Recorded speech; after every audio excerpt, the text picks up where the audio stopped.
না, এটা তো প্ল্যানিংয়ের অভাব, মিসম্যানেজমেন্ট, অনেক ইলিগাল লাইন এখান থেকে যাচ্ছে এবং গত 17 বছরে এখানে নজর দেওয়ার মতো কোনো নেতৃত্ব ছিল না।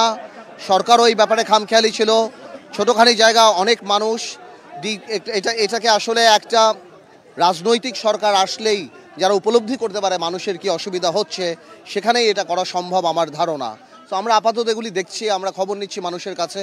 যতখানি জায়গা, মানুষ, ঘনবসতি এবং আপনি রাস্তাঘাটের অবস্থায় দেখছেন যে এ ধরনের কোনো দুর্যোগ হলে আসা কঠিন, গাড়ি আসা কঠিন, ফায়ার ব্রিগেড আসা কঠিন, অ্যাম্বুলেন্স আসা কঠিন। তো সব কিছু মিলিয়ে অনেক মানুষ এখানে, অনেক মানুষ। এবং দুঃখজনকভাবেও সত্য যে আমি কখনো কোনো রাজনীতিবিদকেই পার্লামেন্টে এদের দুঃখ দুর্দশার কথা শুনতে দেখিনি। এবং এই যে বারবার আগুন লাগে শুধুমাত্র যায়, আমরা এর আগে কিছু ফায়ার এক্সটিংগুইশার দিয়েছিলাম কারণ আমরা জানতাম, but fire extinguisher is not enough যেভাবে আগুনটা লাগে।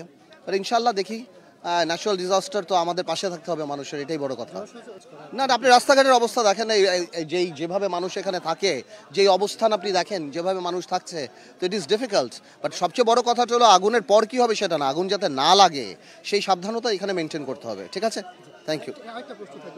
না, এটা আসলে আমি এখানে দাঁড়িয়ে বলতে পারবো না, এক্সপার্টিজ লাগবে। কারণ আমরা তো এই ক্রাইসিস ম্যানেজমেন্ট বা বলে আমি একটা পলিটিক্যাল কথা বলে দিতে পারি যে আমি, but it's not the reality. Expertise লাগবে, যেখানে এত মানুষ থাকে, কত কিলোমিটার জায়গা এখানে, কত স্কোয়ার মিটার জায়গা এখানে, তারা আমাদেরকে অ্যাডভাইস করবে যেটা কি করা যায়। বাংলাদেশ করতে চায়নি, বাংলাদেশ দৃশ্যমান উন্নয়নে বিশ্বাস করেছে।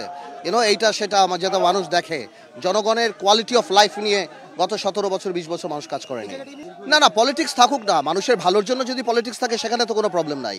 তো আমি মনে করি এখানে আগামীতে যে আসবে বা আমাদের এই কোয়ালিটি অফ লাইফ সম্পর্কে চিন্তা করা উচিত, জীবনের মানটা যাতে ভালো হয় এবং এক্সপার্টিজ আনতে হবে। I am not expert here, but না, I have to seek that. এবং দেখা যাক ইনশাল্লাহ সামনে কি হয়। আল্লাহ যদি চায়, জনগণ যদি পাশে থাকে, সামনে দেখা যাক ইনশাল্লাহ। প্রত্যাশার কিছু না, আমরা গতকালকে আসছি, মানুষের পাশে দাঁড়াতে আসছি, আমরা খাওয়া দাওয়ার ব্যবস্থা করছি বা সবাই আমরা মিলে করছি আর কি।